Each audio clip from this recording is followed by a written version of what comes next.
And welcome to another Lumi Financial Corner. With us once again, Michael Zaremsky, head of U.S. Private Banking, Bank Lumi USA, member of the Investment Committee for Lumi Investment Services. Michael, good to speak with you again. Great to speak with you, Zeb. Thanks for having me on. Good to have you back. I know the last couple of times you're on, we spoke about inflation. I don't want to inflate the conversation, but I keep on hearing inflation whenever I tune into various business programs, hear the news.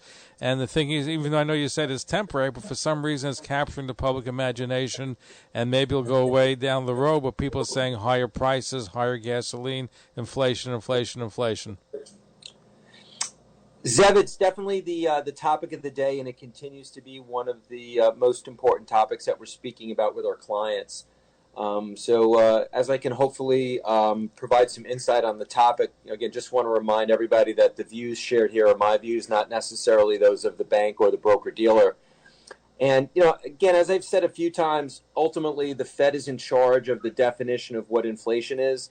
The Fed has said that inflation, in their view right now, is transitory. And at this point in time, the markets are probably starting to agree a little bit more with the Fed viewpoint. When we started having this conversation, about 6 weeks ago, interest rates were definitely trending higher. They've never broken out of the range to the upside. And as we speak today, interest rates are at the bottom of the range right now. But again, they haven't really broken through. So in short, for the last 6 weeks, we've been trending around from the upper end of the range to the lower end of the range and moving between that, but we've really not seen any breaks. And it's an interesting argument right now because we see a lot of mixed signs in the economy. There continue to be strong signs of recovery, but some of the signs of recovery are a bit muted relative to expectations. So when we look at the job numbers that came out the last couple of times, again, strong numbers, healthy numbers, directionally correct numbers, but underperforming expectations. We also had a very strong Q1 GDP report, which was about 6.4%. Expectations for second quarter are about 10%, which are just phenomenal numbers when you think about the typical trend line has been 2%. But again, what are we going to have in store for us for third quarter or fourth quarter?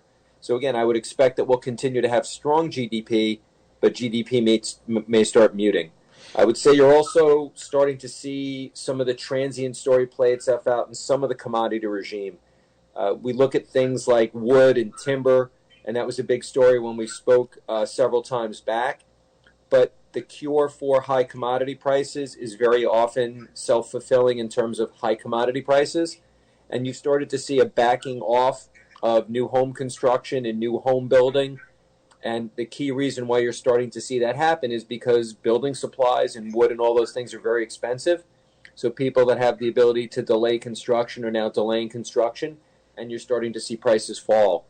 Lumber, timber, however they're measuring it in financial markets, generally speaking, have come down about 30% off their peak. Again, you're starting to see rises in some other place.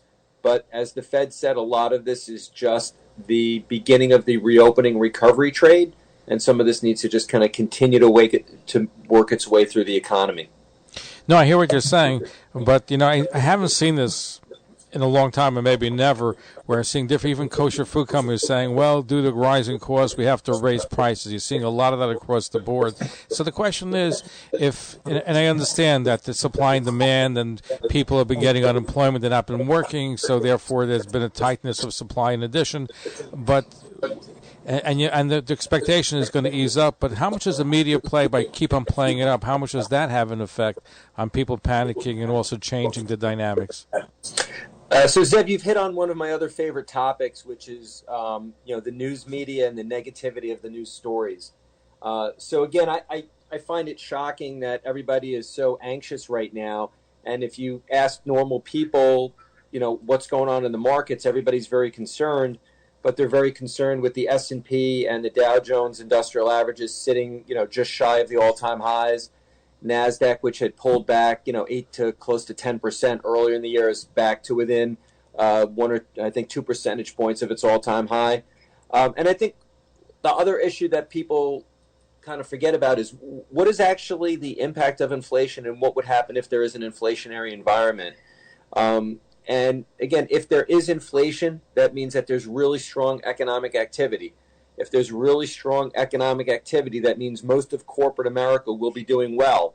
It means that GDP will be rising. It means that salaries, wages, and a lot of other things will be rising.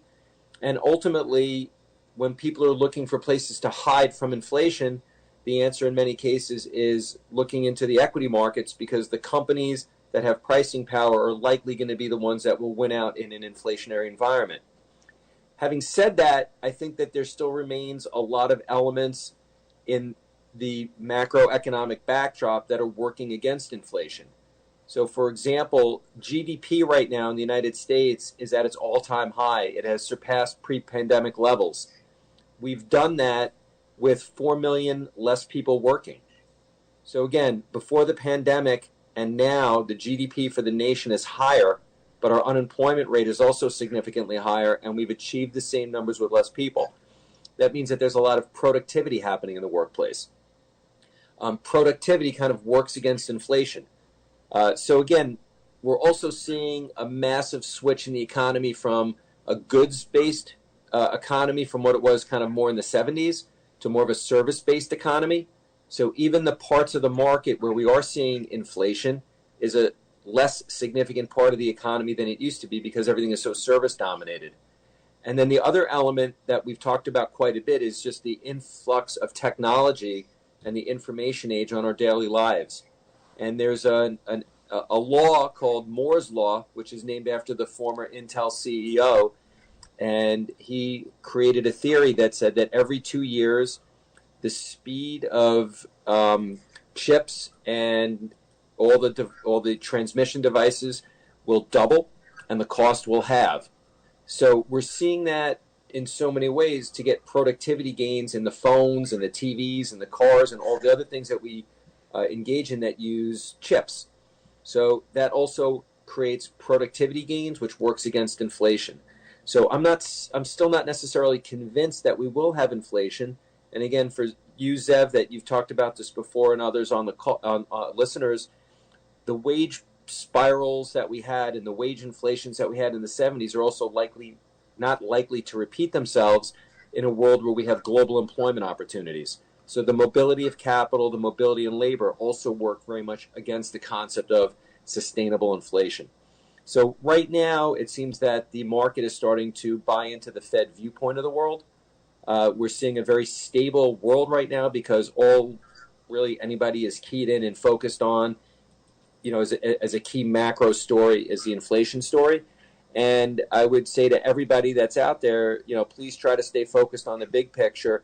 Don't get too wrapped up in the meme stocks or some of the other things out there that are the shiny objects that distract us from what continues to be a very strong economic recovery, a big, strong reopening trade, and a market that remains incredibly resilient here in the United States, and frankly, more and more in other places such as Europe. So the vaccinations and the reopening continue to provide a really strong backdrop. And as usual, I remain rather optimistic for continued economic recovery and continued growth as we go into the second half of the year. Watch the markets, don't watch the media. Michael Zaremsky, head of U.S. Private Banking, Bank Leumi USA, member of Investment Committee for Leumi Investment Services. Thank you for being with us once again.